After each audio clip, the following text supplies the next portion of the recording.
Existe um lugar que nenhum mapa ousa nomear. Um mundo onde a própria galáxia finge que nada existe.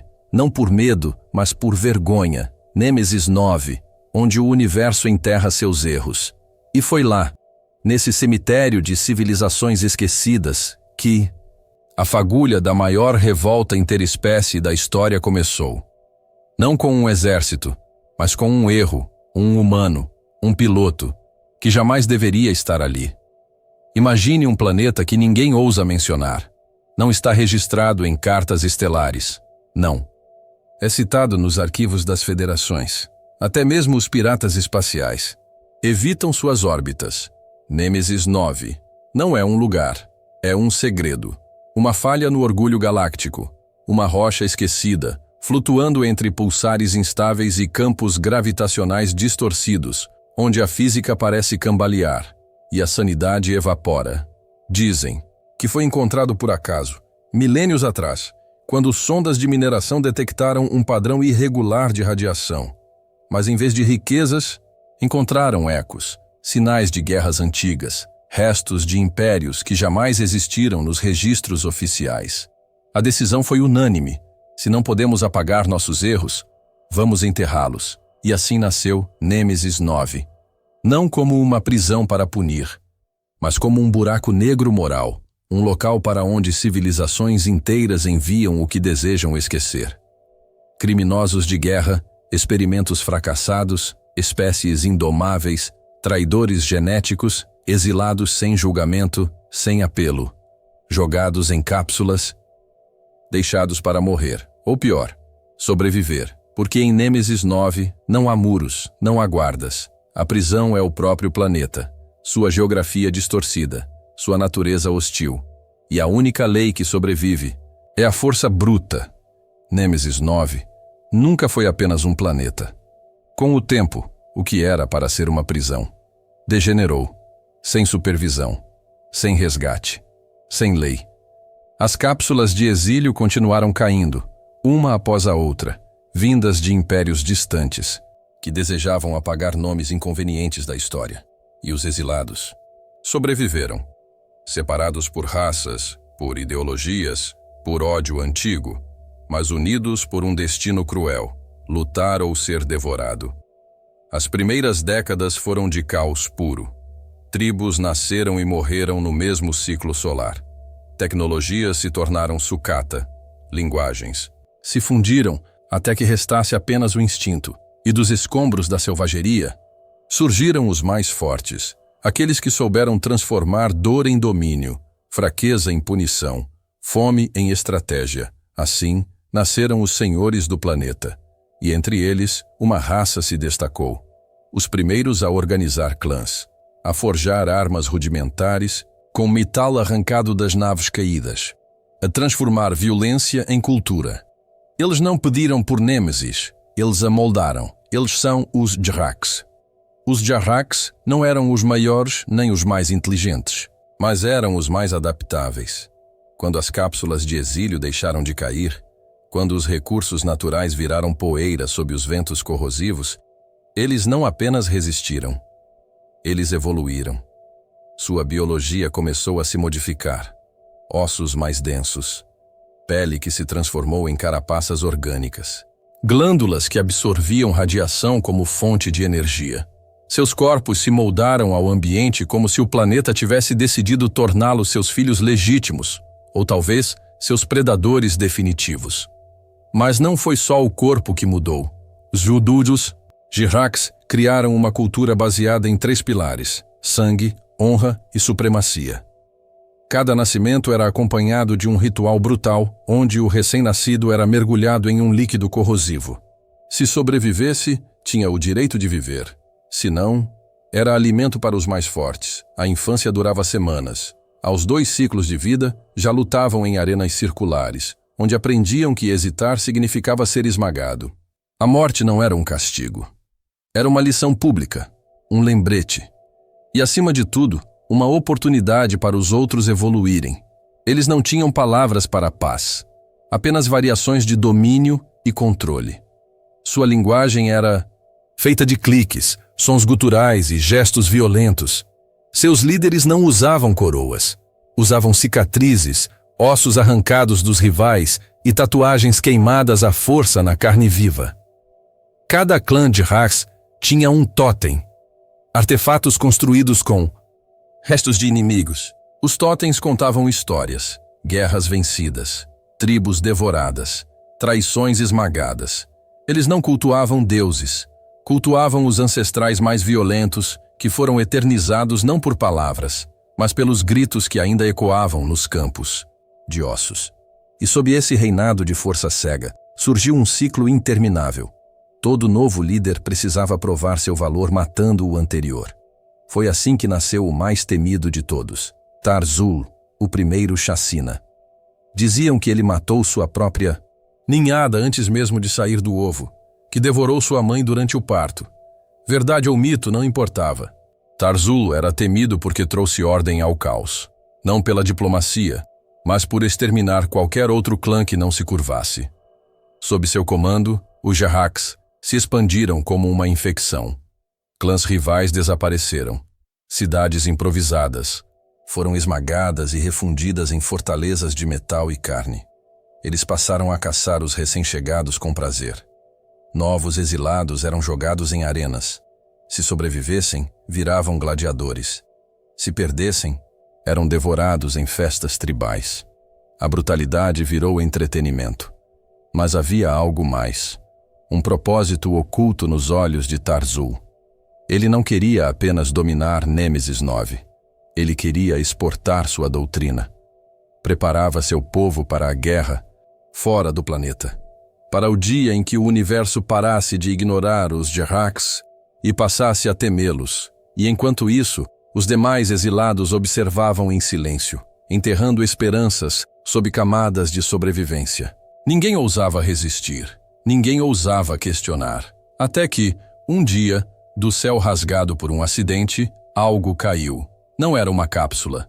Não era um criminoso. Era um piloto humano, frágil, solitário e completamente fora do lugar. Mas, como uma fagulha em um campo seco, sua presença traria a pergunta que nem mesmo Tarzul ousava enfrentar. E se tudo isso pudesse acabar? Nos desertos metálicos de Nêmesis 9, onde a areia reluz como fragmentos de circuitos queimados e os ventos carregam ecos de transmissões esquecidas, ergue-se um silêncio que não pertence à natureza, mas a algo mais antigo. Algo que observa, calcula, constrói. Esses são os domínios dos Dromi. Ninguém sabe como chegaram. Não vieram em cápsulas, nem caíram do céu como os demais exilados. Um dia, simplesmente estavam lá, escavando, fundindo, moldando a própria paisagem. Os primeiros que tentaram se comunicar foram ignorados. Os que tentaram dominar, desapareceram. Os Dromi não lutam como os outros. Não rugem, não ameaçam, não fogem.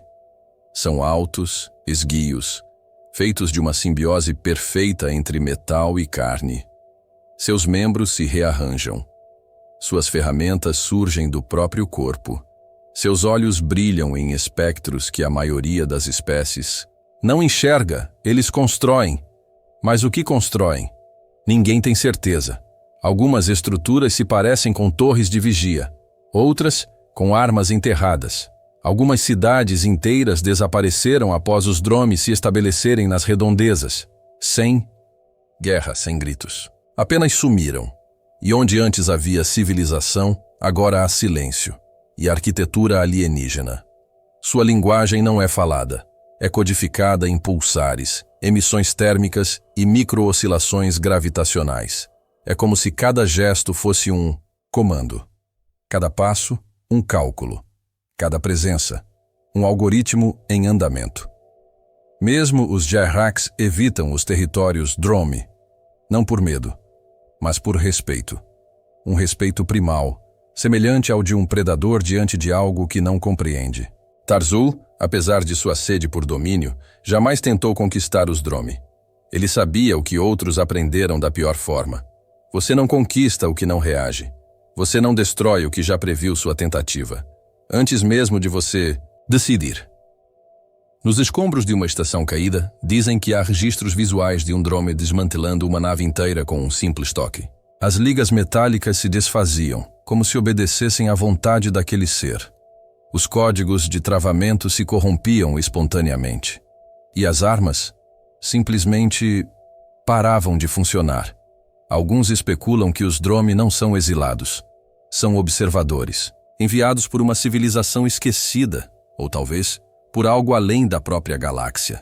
Outros acreditam que são os restos de uma inteligência artificial que enlouqueceu e que agora se reproduz lentamente, moldando Nêmesis 9, a sua própria imagem. Mas o que todos concordam é o seguinte: onde os Dromi passam, algo muda.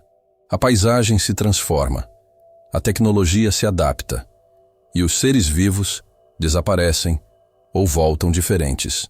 Eles não matam, eles reprogramam. E agora, algo os observa também.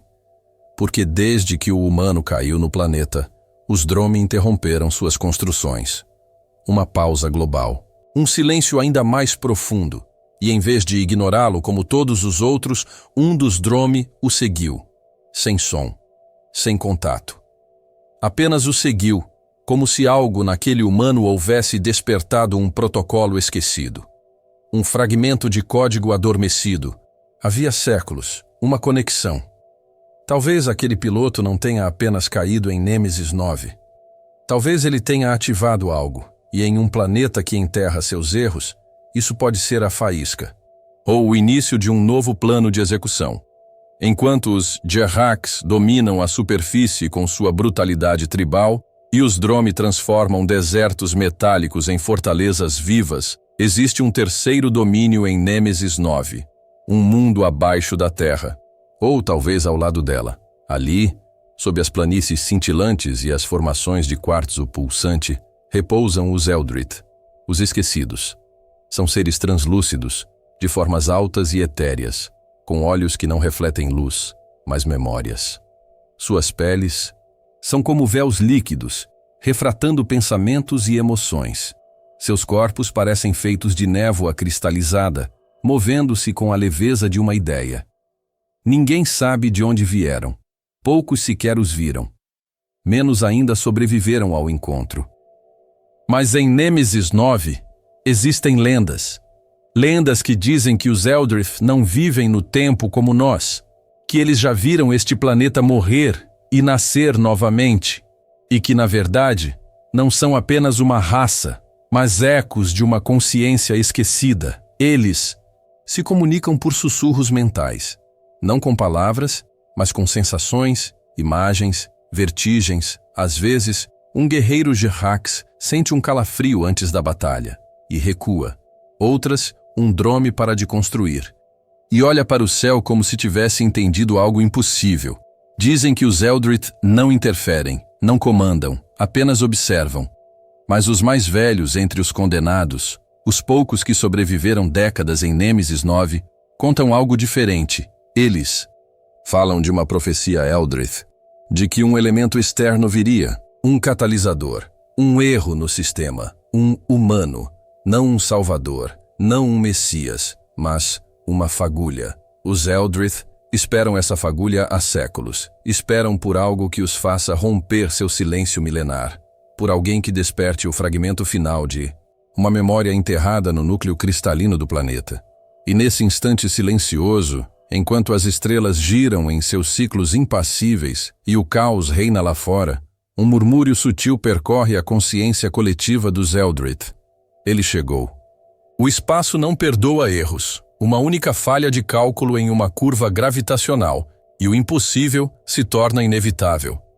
A nave de reconhecimento da Federação Terrana, Ardentes, nunca deveria cruzar o setor sombrio entre os pulsos gêmeos de Kael-Tur.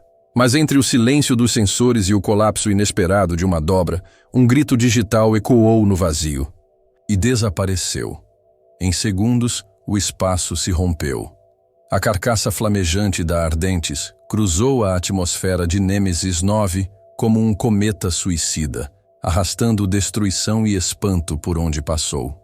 Quando os destroços cessaram de rugir e o eco do impacto afundou nos vales mortos, só restou o vapor. E ele, o humano.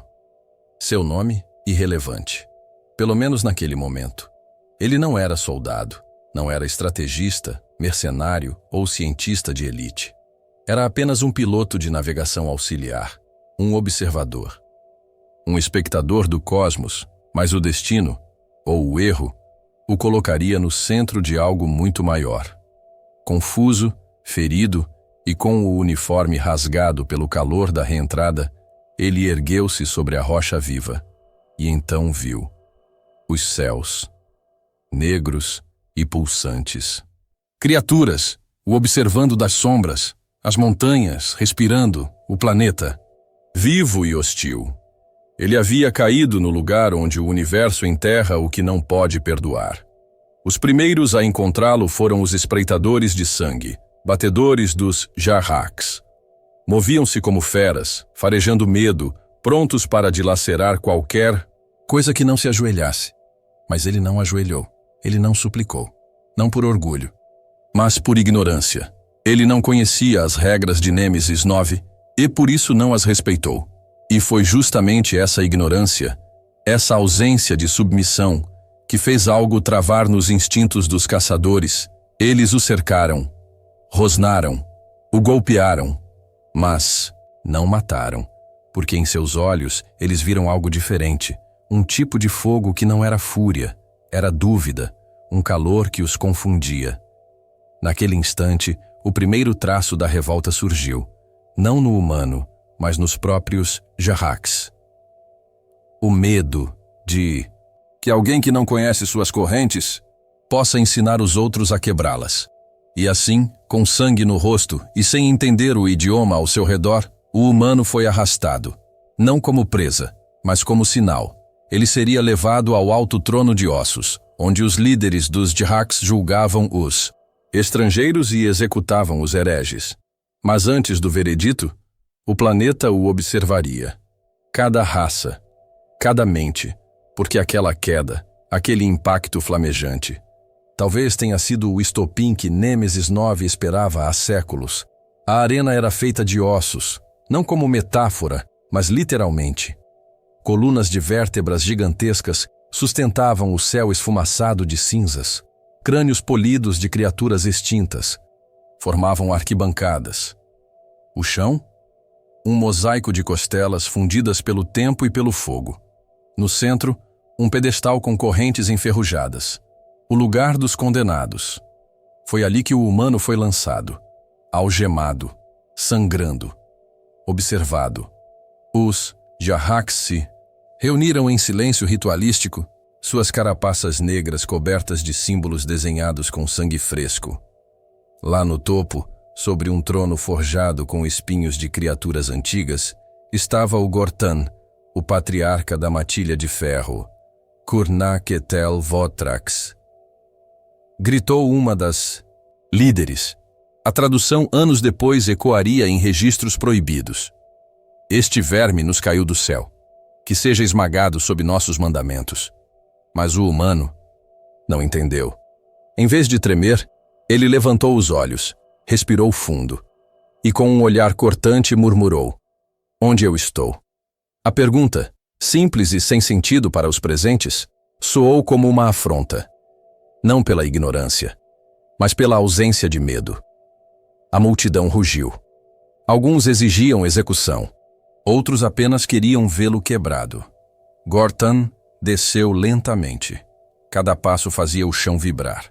Sua mandíbula dupla se abriu, expondo presas ensanguentadas. Ele se aproximou. Enorme. Devastador. E então parou diante do humano. Observou. Silenciou.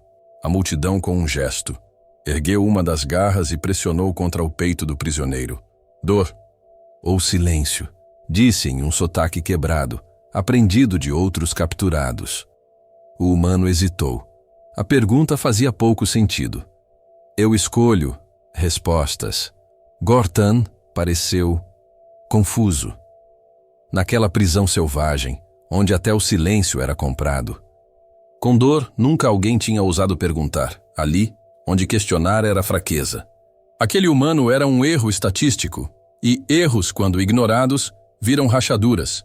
Enquanto isso, nos ermos do planeta, outros observavam.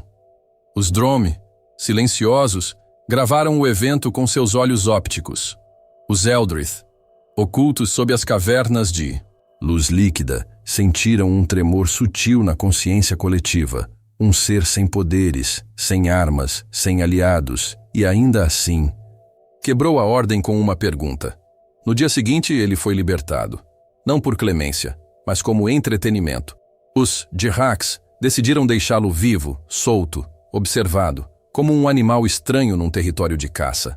Mas não sabiam que, ao libertá-lo, estavam soltando uma fagulha no depósito de pólvora da história esquecida de Nêmesis 9. Ele não era um guerreiro, mas fazia o que nenhum outro fazia. Ele questionava. E num planeta de submissão, nada era mais perigoso do que a dúvida. No coração do deserto metálico, onde a areia é feita de ligas corroídas e o vento arrasta ecos de motores extintos, algo se move sem som. Não respira, não fala, não dorme. São os Dromi, construtos biomecânicos de origem desconhecida. Suas formas lembram esculturas vivas, com articulações que emitem pulsos azuis a cada movimento. Alguns têm membros extras, outros, olhos demais. Nenhum deles é igual ao outro, mas todos compartilham a mesma ausência, emoção. Durante séculos, os Dromi apenas observaram. Não se envolvem nas guerras, não tomam lados, apenas constroem, e o que constroem sempre tem um propósito oculto.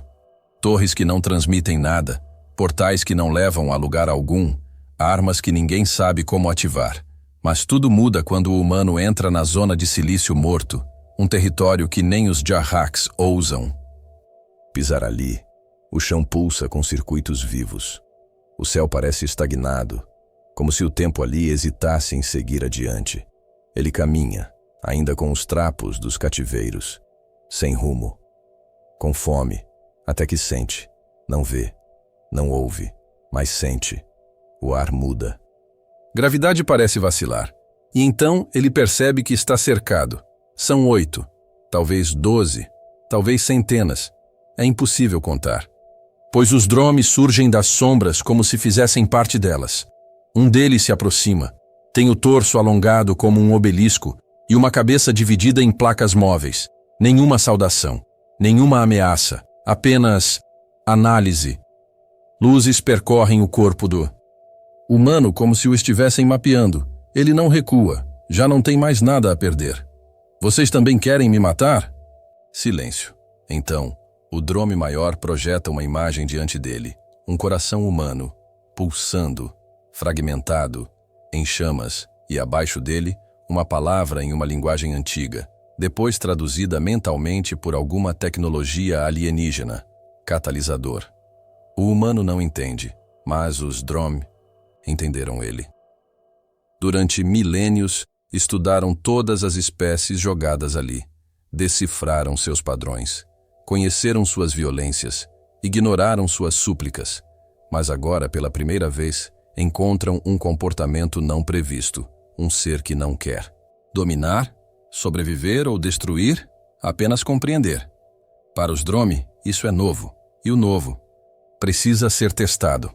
Nos dias seguintes, o humano começa a encontrar presentes, um braço biomecânico regenerativo, deixado sob uma carcaça, uma máscara com filtro atmosférico avançado, posicionada no caminho, e um mapa, com rotas, de energia viva, desenhado em hologramas que só ele pode ver. Ele não sabe por que está sendo ajudado, mas os Dromi sabem exatamente o que estão fazendo. Estão alimentando uma variável, um erro no sistema.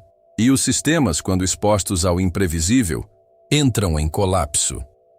Há regiões em Nêmesis 9 que nem os ventos tocam. Cavernas profundas sob o solo cristalino, onde a luz natural não penetra e os ecos parecem responder a pensamentos em vez de sons. É ali, no silêncio absoluto, que vivem os Eldrith, seres etéreos com pele translúcida e olhos que jamais piscam. Eles não comem, não dormem e não esquecem. Estão conectados por uma consciência coletiva ancestral. uma rede psíquica onde cada pensamento reverbera por gerações. Suas decisões não pertencem a um indivíduo, mas ao que eles chamam de memória viva. Durante milênios, os Eldrith apenas esperaram. Esperaram por algo que nem eles próprios compreendiam completamente, uma variável no tempo, um desvio nas linhas do destino. E então, ele chegou. Humano, ele não os procura. Na verdade, nem sabe que eles existem. Mas enquanto caminha pelas ruínas do limiar de cristal, uma antiga cidade enterrada sob camadas de quartzo vivo, ele começa a sonhar. Sonhos estranhos. Lugares que nunca viu. Línguas que nunca aprendeu. E olhos. Olhos que o observam de todos os cantos com compaixão e temor.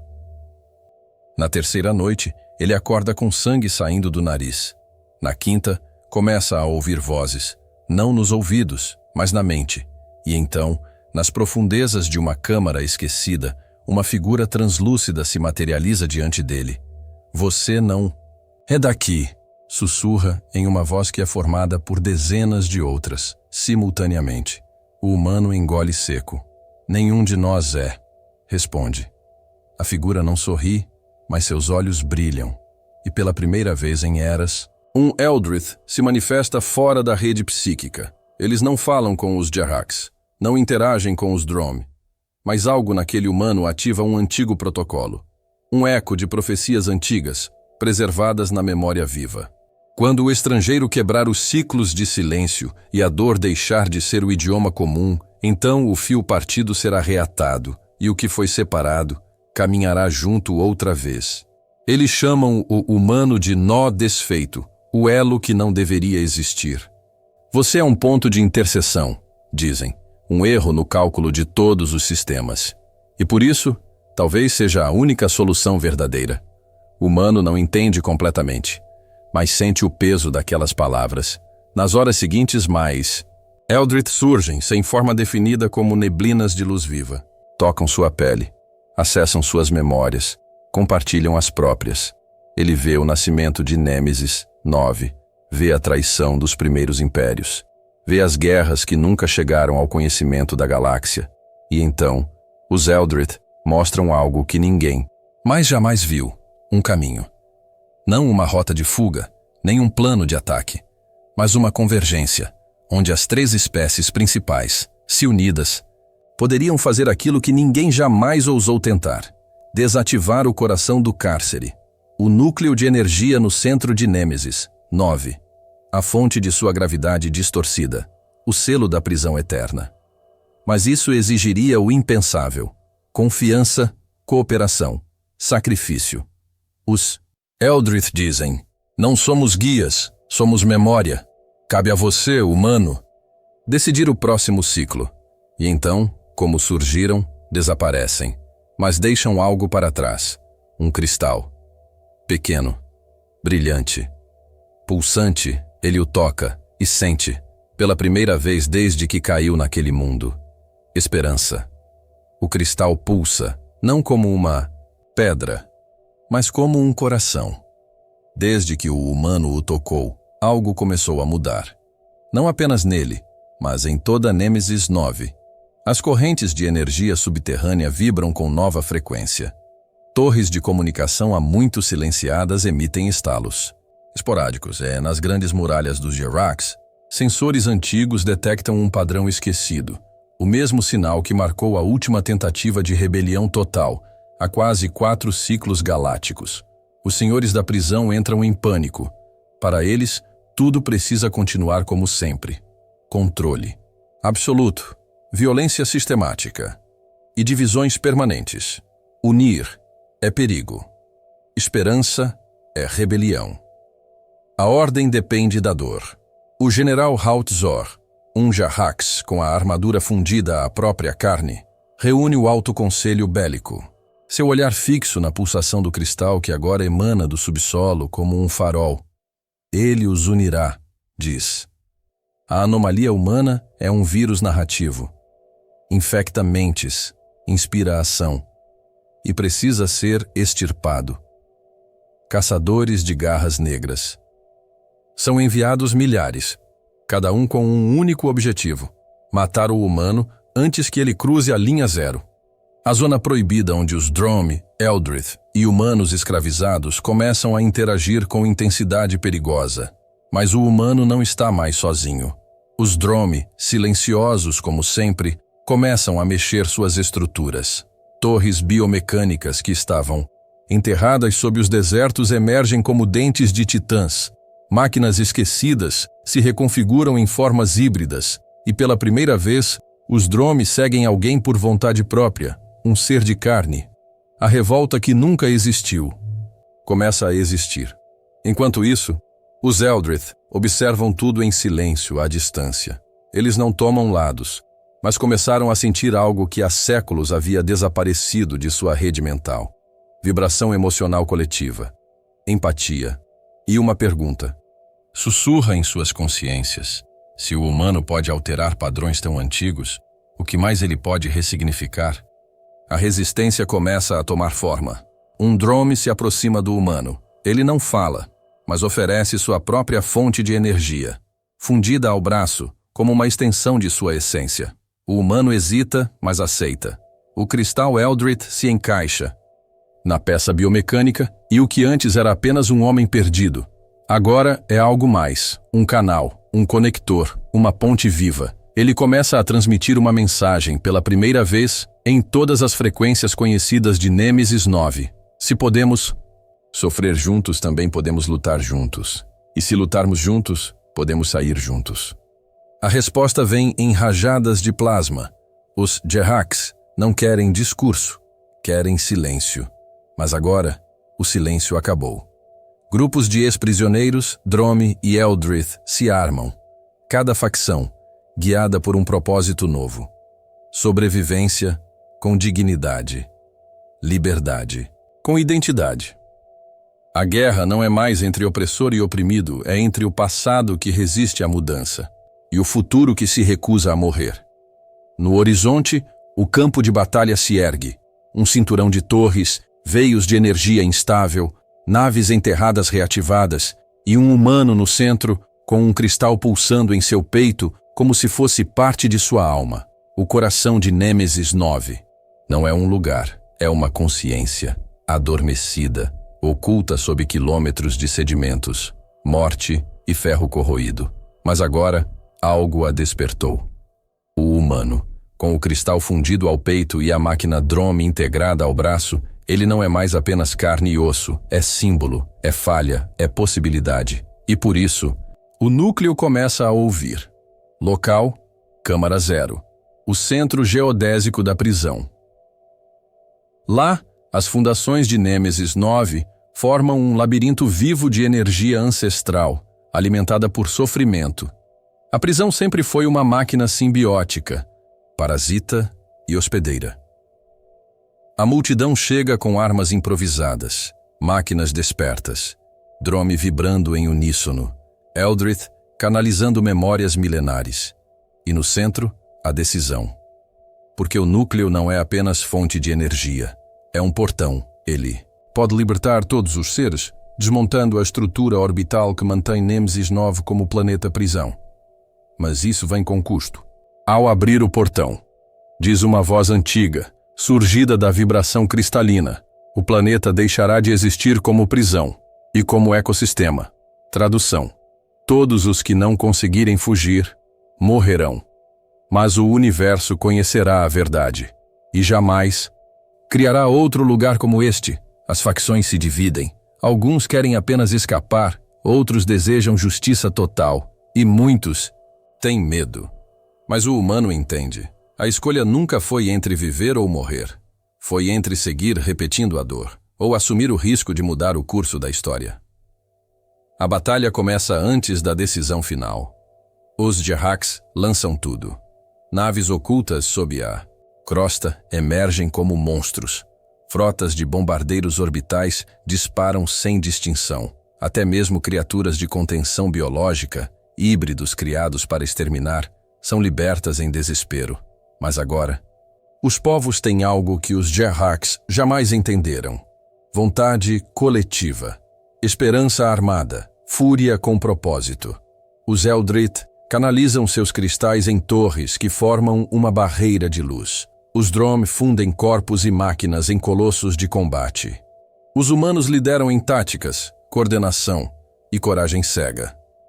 No ápice da guerra, o humano alcança o núcleo. Seus batimentos se alinham com o pulso da prisão. Sua mente vê memórias do planeta inteiro, e uma mensagem final aparece, não em palavras, mas em emoção pura.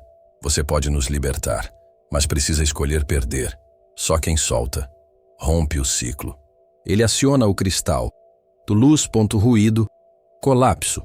O céu se rasga em rachaduras dimensionais. Torres caem, o solo se parte, e acima da órbita, frotas civis, outrora reféns da propaganda, veem a verdade ao vivo, transmitida por um sinal que o humano ativou antes do fim. A verdade sobre Nêmesis 9. Os horrores, os esquecidos, a guerra e o sacrifício. O planeta entra em implosão controlada, mas milhares conseguem fugir. Naves Drom Eldritch humanas, pela primeira vez, unificadas, cruzam os céus. Para fora do campo gravitacional da prisão. Humano fica, ele era a chave, e para girar uma chave, é preciso deixá-la. O coração de Nêmesis 9 não é um lugar, é uma consciência, adormecida, oculta sob quilômetros de sedimentos, morte e ferro corroído. Mas agora, algo a despertou. O humano, com o cristal fundido ao peito e à máquina. Drom integrada ao braço, ele não é mais apenas carne e osso, é símbolo, é falha, é possibilidade. E por isso, o núcleo começa a ouvir. Local, Câmara 0. O centro geodésico da prisão. Lá, as fundações de Nêmesis 9 formam um labirinto vivo de energia ancestral, alimentada por sofrimento. A prisão sempre foi uma máquina simbiótica, parasita e hospedeira. A multidão chega com armas improvisadas, máquinas despertas, Drom vibrando em uníssono, Eldritch canalizando memórias milenares. E no centro, a decisão. Porque o núcleo não é apenas fonte de energia, é um portão. Ele pode libertar todos os seres, desmontando a estrutura orbital que mantém Nêmesis 9 como planeta prisão. Mas isso vem com custo. Ao abrir o portão, diz uma voz antiga, surgida da vibração cristalina, o planeta deixará de existir como prisão e como ecossistema. Tradução: todos os que não conseguirem fugir, morrerão. Mas o universo conhecerá a verdade, e jamais criará outro lugar como este. As facções se dividem. Alguns querem apenas escapar, outros desejam justiça total, e muitos têm medo. Mas o humano entende. A escolha nunca foi entre viver ou morrer. Foi entre seguir repetindo a dor, ou assumir o risco de mudar o curso da história. A batalha começa antes da decisão final. Os Jirax lançam tudo. Naves ocultas sob a crosta emergem como monstros. Frotas de bombardeiros orbitais disparam sem distinção. Até mesmo criaturas de contenção biológica, híbridos criados para exterminar, são libertas em desespero. Mas agora, os povos têm algo que os Jirax jamais entenderam. Vontade coletiva, esperança armada, fúria com propósito. Os Eldritch canalizam seus cristais em torres que formam uma barreira de luz. Os Drom fundem corpos e máquinas em colossos de combate. E os humanos lideram em táticas, coordenação e coragem cega. No ápice da guerra, o humano alcança o núcleo. Seus batimentos se alinham com o pulso da prisão. Sua mente vê memórias do planeta inteiro, e uma mensagem final aparece, não em palavras, mas em emoção pura. Você pode nos libertar, mas precisa escolher perder. Só quem solta, rompe o ciclo. Ele aciona o cristal. Luz.ruído.colapso. O céu se rasga em rachaduras dimensionais. Torres caem, o solo se parte, e acima da órbita, frotas civis, outrora reféns da propaganda, veem a verdade ao vivo. Transmitida por um sinal que o humano ativou antes do fim. A verdade sobre Nêmesis 9. Os horrores, os esquecidos, a guerra e o sacrifício. O planeta entra em implosão controlada, mas milhares conseguem fugir. Naves Drome Eldritch humanas, pela primeira vez unificadas, cruzam os céus para fora do campo gravitacional da prisão. O humano fica. Ele era a chave. E para girar uma chave, é preciso deixá-la.